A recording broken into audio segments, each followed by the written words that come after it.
দিনটা ছিল দোল উৎসব। এই দিনে তো বাচ্চাদেরই এখন বেশি আনন্দ। তবে আমরাও যখন বাচ্চা ছিলাম বেশ আনন্দ করতাম। তবে সেই রকমটা এখন আর হয় না। তো আগের মতো তো আর কিছুই হয় না। আগে যেমন রং মেখে একেবারে ভূত সেজে ফেলতাম, এখন আর সেটা হয় নাই। অল্প করে আবিরের ছোঁয়াটাই জাস্ট।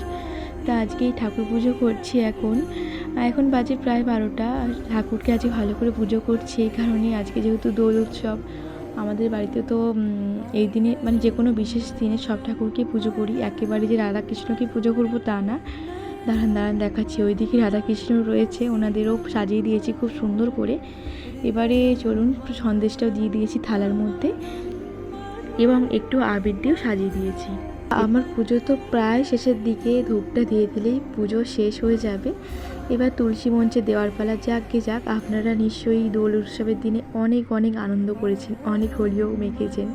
এদিকে দেখুন আমার পাপা সোনা একটুখানি আবির যেন ওর মাথায় কি ছুঁয়ে দিয়ে গিয়েছে, আর ও এরকম জিভ বার করে এখন হাঁপাচ্ছে, যেহেতু গরমটা ভালোই পড়ে গিয়েছে। শুয়ে দিলাম। তো চলুন আজকের মতো টাটা, সবাই ভালো থাকবেন, সুস্থ থাকবেন।